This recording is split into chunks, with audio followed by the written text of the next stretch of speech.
Hey guys, Tara here from Recovering Book Hoarder, and today is another shelf spotlight along with my unhaul project. And this is actually the last shelf that we need to do in regards to looking at and seeing what we're going to keep and what we're going to get rid of. I do want to start doing some try chapters with my unread books so I can see if there's anything in there that I no longer am interested in also. But let's go ahead and finish up this unhaul shelf spotlight. So there's a total of 3 shelves here that we need to go through.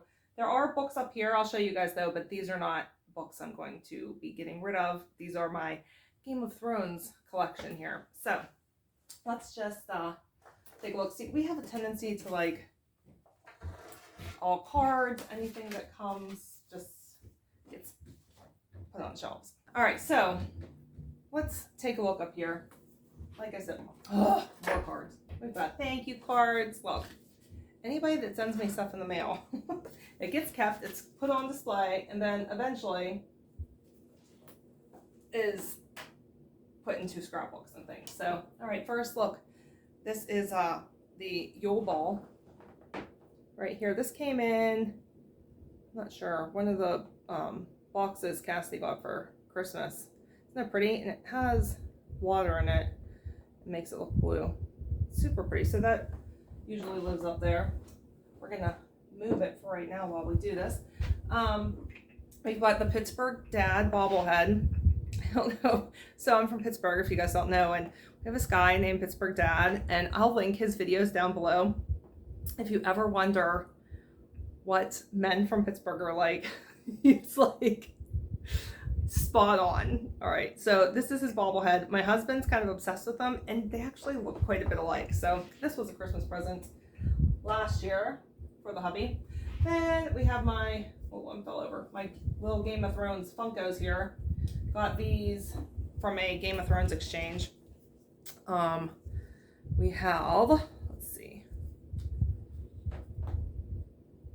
Papa Stark.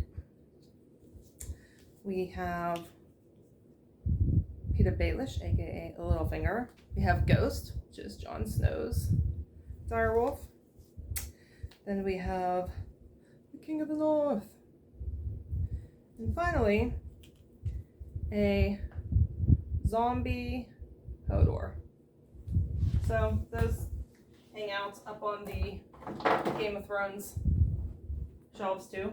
Then I have a Game of Thrones stein here, I guess you would call it. It is quite dusty, man. It needs cleaned. I don't even know if you can see. Let's see. Game of Thrones on the back. There. That needs cleaned. I won't clean much, so.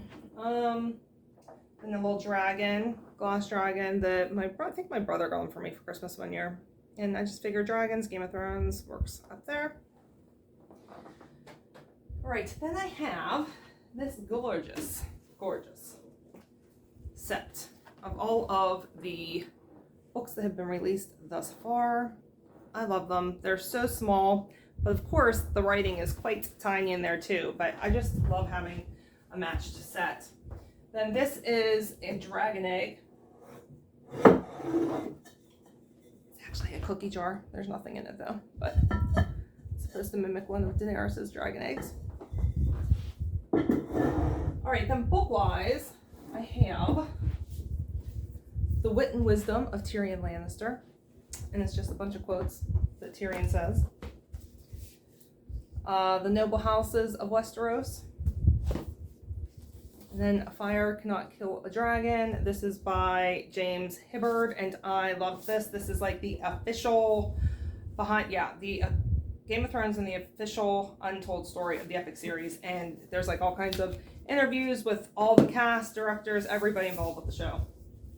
It is a fabulous thing. If you love Game of Thrones, you really need that. All right, then we have the illustrated book 1. I'm currently reading illustrated book 2. Then we have Inside Game of Thrones. This is the official HBO guide, and this is seasons 1 and 2. And then This is seasons 3 and 4. I really like these. There's a lot of great photography in here. And then, oh, so heavy. We've got complete series, Guide to Westeros and Beyond. This is official HBO. And then The World of Ice and Fire, The Untold History of Westeros, and The Game of Thrones. So, let me put all these back and I will be right back to go through the rest. All right, that's all back where it should be. So let's move on to this little, let's go to this shelf right here. So some of this is my husband's and some of this is mine. First of all, rubber band ball. My husband's a giant child. I'm not far behind him. We're both pretty much big kids. And so yeah, he made himself a rubber band ball. He actually saves like the rubber bands from the vegetables and stuff because he likes those best. And then we've got the puffy shirt from Seinfeld, which is one of my husband's absolute favorite shows ever. And that came with the Seinfeld Blu-ray box set. Okay, moving into books. We got the first of the Lord of the Rings trilogy, and I'm going to keep this. I would like to get a really nice copies of the Lord of the Rings, but until then, I'll be holding on to these copies, so that's a keep. Then we have Flunked by Jen Kalanita, Fairy Tale Reform School. This is book 1, and I am going to keep this. I want to read this with my niece eventually, once she gets old enough. And this is like a twisted tale, kind of. So we're looking at villains and trying to reform villains, the children, before they turn into the villains. It's fun. It's a fun concept. So I wanted to read that one with her. Then I have The Brave by James Bird, and I really loved this so much. So this was for middle grade March last year, and it was the group read, and it was a very divisive book. I, however, was on the side of loving it and wound up giving it 5 stars and had several quotes from here that I liked a whole lot. So keeping that one. All right, Green Glass House by Kate Milford. Now, this is one that I really thought that I was going to love so much. This has really good adoption rep in it, and there's puzzles in here. I'm on the fence about it, so for now I'm going to keep it. There are more in the series, so I think I'll give the second book a try and see how I feel about book 2. And if I don't love book 2, then I'll probably stop. But for now, I'm going to hold on to Green Glass House. Okay, then we have Wonder by RJ Palacio, and this is so good. Like, I immediately finished this and picked up, watched the movie because I was like obsessed. So this was a 5-star read. It was fabulous, and I really, really recommend this. This is a great one to read with your kids also.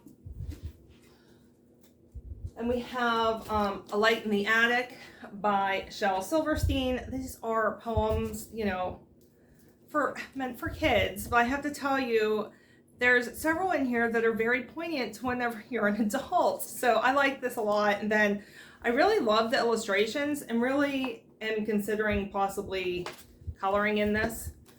So I'm going to keep that. And we have, this is a favorite, guys. If you are looking for a phenomenal epic that spans generations, that's a story about family and is faith-filled, and you need to read this. I ugly cried through both of these. I want to say, like, through the second half of each of these books, I ugly cried in such a good way. Like, all right, and that is, it's called Marta's Legacy, and it's a duology. So part 1 is her mother's hope, and then part 2 is her daughter's dream, and these are by Francine Rivers, who is an auto-buy author for me, one of my absolute favorites. She's just fabulous, phenomenal. I really want to own all hers in hardback. They're just not easy to come by. So I cannot recommend this series enough, guys. Pick it up. Okay. The rest of this are my husband's books. I'll show you what he has. He's not a big reader, but he does love comedy, and he's pretty specific about what he likes. So we've got George Carlin. We've got Brain Droppings. Then we have When Will Jesus Bring the Pork Chops? And then we have Buseyisms by Gary Busey, and he already read it. This was signed edition. Got this signed for him for Christmas, and he loved it. Said it was really good. Then we have more George Carlin, Last Words. Then he's like the biggest fish fan in the entire world. You can see there's a fish clock here. This is literally made out of a record. And we have 2 more. We have a total of 3 of these. Each one's different, but they're all 3 fish. And then I've got 1, 2, 3, 4, 5 fish posters hanging in my living room, 1 hanging in the bedroom, and he's got like another 6 that he needs to frame still. When I say he's obsessed with the band Fish, I mean that like quite literally. All right, so we've got Fish the Biography, because of course we have to have Fish the Biography. All right, then he's also a big gamer. So we've got Zelda, The Legend of Zelda, Link's Awakening. We have the Playing with Superpower, Nintendo Super NES Classic.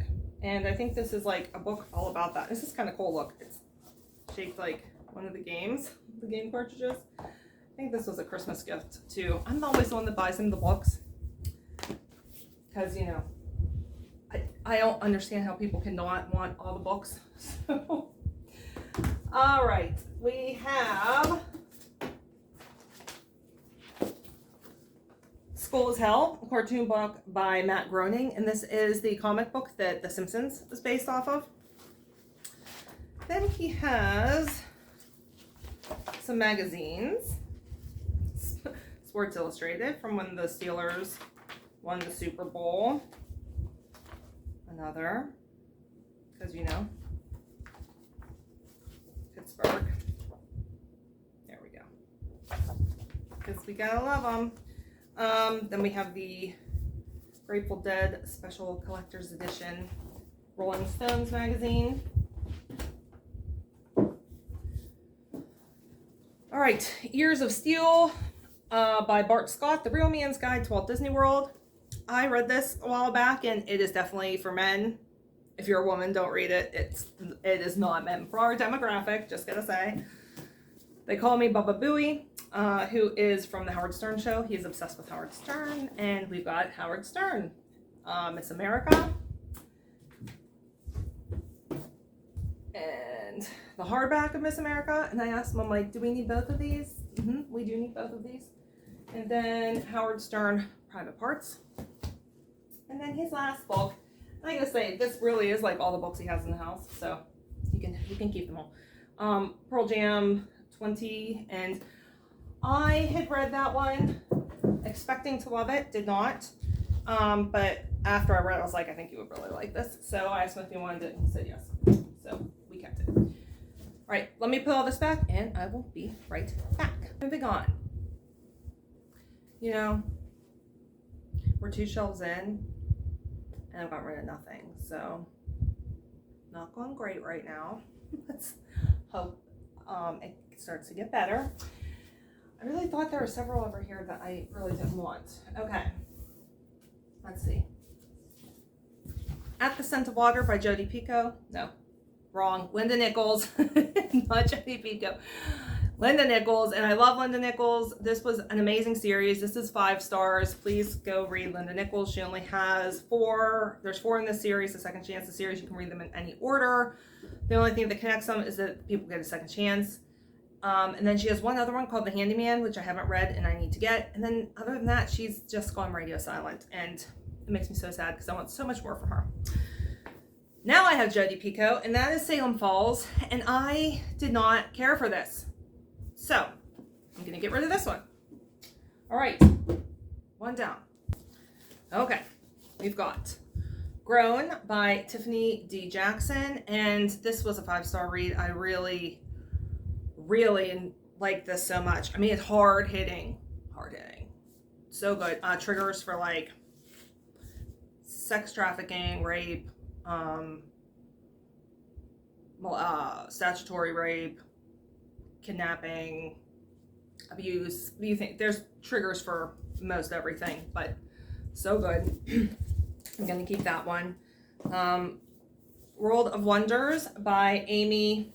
I'm not even going to attempt to say her name. This was the Barnes & Noble Book of the Year 2 years ago, I believe. And I did like it. It's a book of poetry. Not poetry. It's like essays about things from the world, creatures. And then there's like a story that intersects from her life about them. And there's really pretty illustrations and stuff in here. But I don't see myself ever reading this again. So I'm going to get rid of this one. Okay, then I have The Book of Lost Names by Kristen Harmel, and this was good. I don't know if it was just that I have read too many World War II fiction all around the same time or what the deal was, but I did not enjoy this as much as I anticipated I would enjoy it. But everybody else that read it, because this was a group read over at Chris's channel, Books and Jams, everyone else that read it loved it. So I'm like the oddball out. I'm going to get rid of it, but I'm going to pass it on to other people that I think will really enjoy it. So leaving my house, but giving it to people that I know will like it. Okay, the final revival of Opal and Nev. This is by Donnie Walton, and I really did enjoy this. Very reminiscent of Daisy Jones in the stylizing the way it's told, but it's a very different story. So in this, we follow a punk rock. There's 2 punk rock singers. One's white, one is black, and it looks at their experience in recording and touring and how their experiences are so different, even though they're both going through the same things and experiencing them at the same time. And they get back together, and then what that looks like when they go on tour. And it was very good, but again, I don't see myself ever reading it again, so I am going to pass this one along.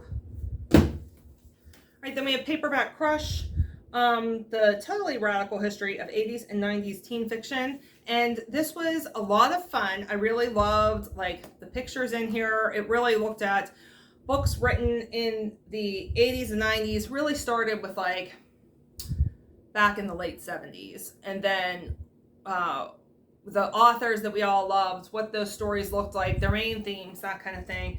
And like I said, it was fun. It was interesting. I love the pictures more than anything else, but I'm going to go ahead and unhaul this one. All right, now I'm on a roll. We're doing good now, guys. Okay, we've got The Underground Railroad by Colson Whitehead, and this was 5-star for me. It was so good. I think I'm going to keep this one. For now, I'm keeping it.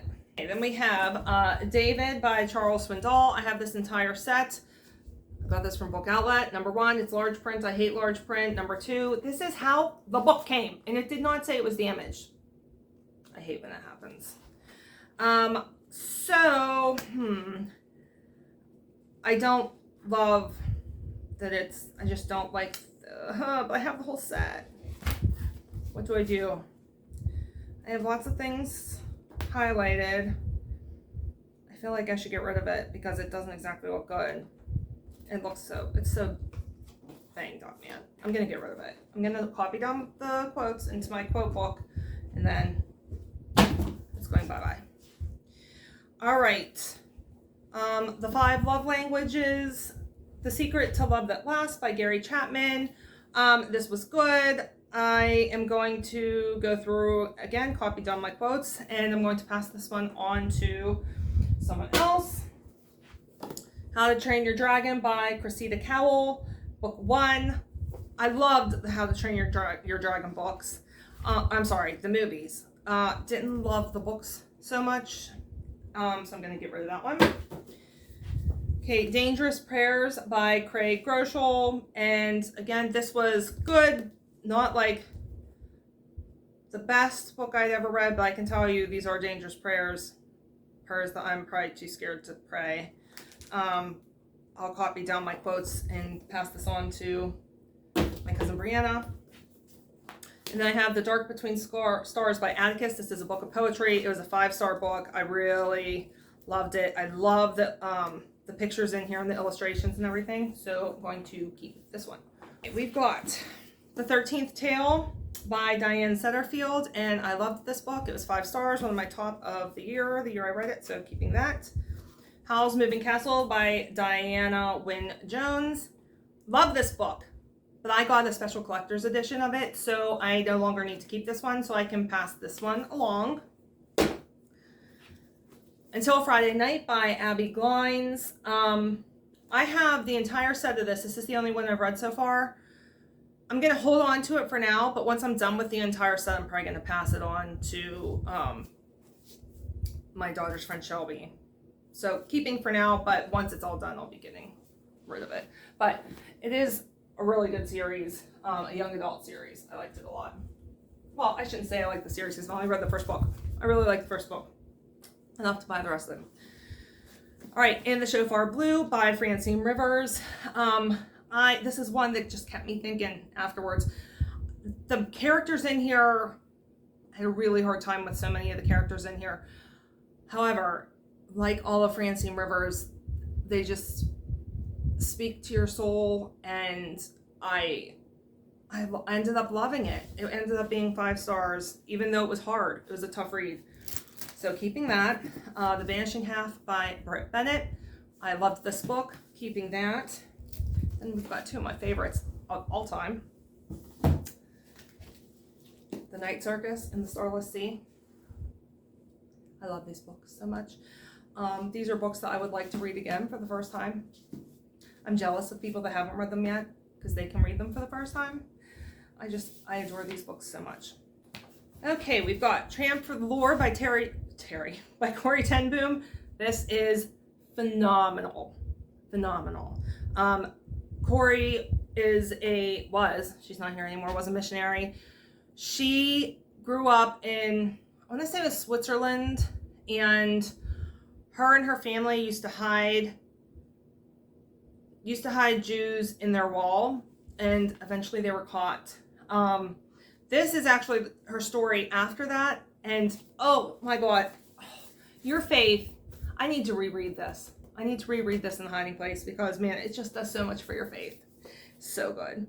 All right, Mere Christianity by C.S. Lewis. This is a classic, and it is amazing, and everyone needs to read it. The Art of Losing Yourself by Katie Ganshirt. I adore Katie Ganshirt. I have yet to read anything from her that wasn't 5 stars. Keeping that one. And then The Girl Who Drank the Moon by Kelly Barnhill. And again, a magical, wonderful, found family middle grade book. So, so good. Keeping that one. So good that I actually bought it for. So my cousin just had a baby. And so his wife's name is Star. And then she had a son prior to them getting together. His name is Skylar. And then they just had a baby. And the baby's name is Luna. And so when I found out the baby's name was Luna, I was like, I have to buy that book. So as a shower gift, she got that book. I was like, I know that she can't read it now, but it needs to go on display in her room. And eventually, you got to read it to her. Okay, then we have Winter House by Ben Guterson. It was okay. It was like, I think I gave it 3 stars. I have the other 2 that I need to read. And then once I'm done with those, I'll probably, again, pass them along to Shelby. So I'm going to hold on for now. Becoming Mrs. Lewis by Patty Callahan. This is a beautiful story. It is fiction. I'm trying to think what they call this. Fictional memoir, I think is what they call it. Where like you take a famous person and you get a lot of the basics right about their life and then fill in the details. And she does this so beautifully. And it's just so, so good. And it is based on the actual letters that she exchanged with C.S. Lewis. Then Ready Player One, which, I need to reread because Ready Player 2 was so incredibly bad. I'm like, am I misremembering how amazing Ready Player 1 was? Because I loved Ready Player 1 so much. Like, it's one of the books that got me into sci-fi. I'm like, am I wrong in my memories of what that was like? I don't know. In any case, I am going to, it's on my list of rereads. So one day in my game, I'll get it. And we'll see if it still lives up to the hype of how much I loved it to begin with. Okay. Not bad, guys. Not doing bad. I got rid of a bunch off of that shelf. Okay. We're going to just keep going. No, I'm going to go ahead and put these back. I'll be right back so I can make myself some space. All right, guys. Last shelf. Let's see. Let's see what we can find. All right. Okay. We have Matilda by Roald Dahl. And I kept this because I think I want to read it with Ava at some point. The Last Time I Lied by Riley Sager. I really love Riley Sager. I'm keeping all of his. Kingdom of Shadow and Light by Karen Marie Moning. This is the last of her Fever series, and it ended so perfectly, and I loved it so much. The Dollhouse by Fiona Davis. It was alright, but I don't need it anymore. I'm going to get rid of it. The Yellow Wife by Sadika Johnson. Man, so good. Keeping that one.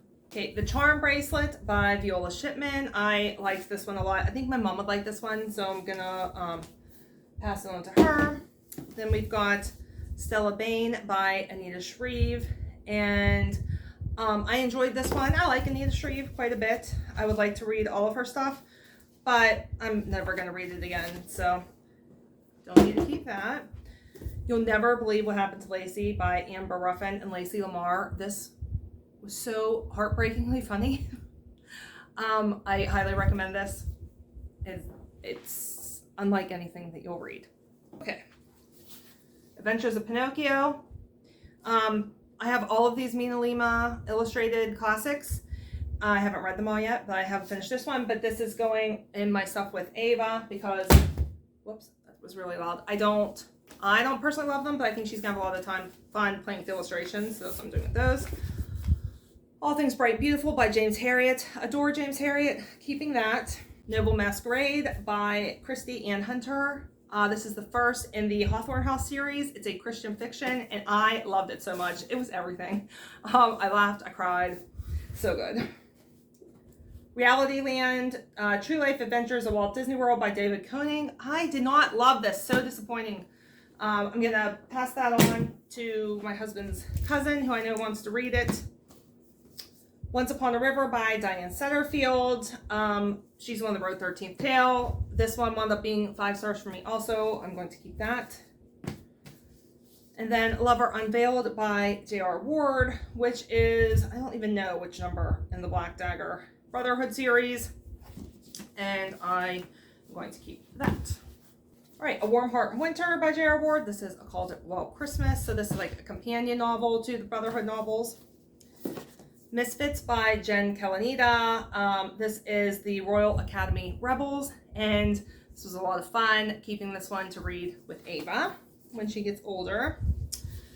Ministry of Ordinary Places by Shannon Martin. Waking Up to God's Goodness Around You. This was very good, but I don't need to keep it. I can pass this one on. I'm going to go through and write down all my favorite quotes in my quote journal. It was you that told me that I should do that. Thank you so much. It's made a world of difference in my life. The Woman of Christmas by Liz Curtis Higgs. Same thing. Going to go through, write down the pertinent quotes, and then pass it along to someone that I know will love it. Okay. Wildflowers from Winter by Katie Ganshirt. Katie, love her. This is the first in the duology. Haven't read the second yet, but this one was so good. 5 stars. Uncomfortable Conversations with a Black Man. I love Emmanuel Aiko. I just think he's so real. He is exactly what everyone needs. Fabulous. Love his YouTube content. I loved his book. Concrete Rose by Angie Thomas. This is the prequel to The Hate You Give, and it is about Mav, who I adore Mav. Keeping that. All right, The Mitford Bedside Companion by Jan Karen. And, you know, I love Mitford so much. I didn't love this And really, if you have all the books, you don't really need this. So I think I'm gonna pass that one on. And then This Tenderland by William Kent Kruger, and I loved this book so much. Almost done. We only have very, very few books left. Okay. Life Stories by Mark Hall. Finding God's Voice of Truth Through Everyday Life. Going to copy out the quotes and then pass that on to either Brianna or Mike. Green Lights of Matthew McConaughey. Guys, this is one of my tops of this year so far. And if you love Matthew McConaughey, you should buy it, read it, and listen to it. Because guess what? He actually narrates the audiobook, which is fabulous. But you really don't want to miss all the visuals that are in this either. So keeping that. And then In West Mills by Deshaun Charles Winslow. This is a first novel for him. And I loved it so much. I read it at the end of last year. It ended up being one of my favorites. I cannot wait for him to write more. I need to look it up and see if he has yet. But so good. It's just a character drama that follows characters from let's see. When we start out, we are in 1941, and then we follow through to pretty close to present day. This one community, and you follow a couple different characters from that community, that community, and oh god, it is so good. Like you feel like these people are your friends, and you just need to know more about them. So wonderful first novel. Totally underrated, underhyped. I can't recommend it enough. So obviously I'm keeping that. Okay, A Place to Land by Kate Motong. This was a memoir, a story of longing and belonging. It was okay, but again, a lot of these I only kept because of the couple of quotes that I had highlighted. But thanks to one of my viewers, I have a quote journal now, so I'll write them down and then pass it along. Same with Plan B by Pete Wilson. What do you do when God doesn't show up the way you thought he would? I will do the same with that. The Empire Strikes Back from a Certain Point of View. Guys, this is so fun. I have the first two. They should be coming out with the third one around this Christmas. I think in November is when it usually comes out. So it is 40 short stories written by 40 fairly famous authors. And they are the movies told from an unexpected viewpoint. Very unexpected in some cases. And some of them I absolutely love so much. Other ones I'm like, eh. But overall, if you're a Star Wars fan, you should totally read it. Dream It, Do It by Marty Sklar. I have a couple things I want to copy down in here that I think I'm going to pass this on to Haley at work because she's a big Disney fan too. Guys, I've got a nice pile of books to get rid of. Okay, The House in the Cerulean Sea by T.J. Klune.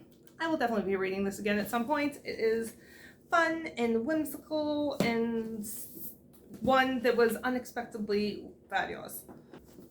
Pretty in Punxsutawney by Laurie Boyle Crompton. This is a Groundhog Day kind of book, which is really funny because it takes place in Punxsutawney, which is where Groundhog's Day takes place and where, you know, it's the weather cap of the world. It's where the groundhog lives. I only kept this because it takes place in Punxsutawney, and Punxsutawney is one of my favorite places in the entire world. I have a camp right outside of Punxsutawney, and I love Punxsutawney. Unfortunately, it didn't sound like the author had ever been there based on the geography and the diversity that she said was present in Punxsutawney. It's about the least diverse place you will ever go in your entire life. So yeah, I don't need this anymore. I'll probably pass this one on to Shelby. The Devil in Dark Water by Stuart Turton. He's the one that wrote The 7.5 Deaths of Evelyn Hardcastle, and this was another 5-star read, and I loved it. And if you like Sherlock Holmes, then it was like a mix between Sherlock Holmes and what was the other thing I had said when I did that originally? Mix between Sherlock Holmes and I don't remember. So good. All right, Everything Type 2 Diabetes. I had gotten this whenever they thought I had Type 2 diabetes. I don't. I have Type 1. So I mean, there's a couple things in here that were kind of crossover. I'll see what they are and probably write them out and then pass this on to somebody that I think could use it. So, all right, guys, I did good. I actually did really good. I made quite a dent. And then getting rid of several. All right, that is all. If you like this video, don't forget to give it a thumbs up. If you want to see more from me, don't forget to hit that subscribe button. If you would like to connect with me other places, anywhere you can find me on the interwebs is down below in the description box. Cassie thinks that was funny. All right, guys. Bye! Bye!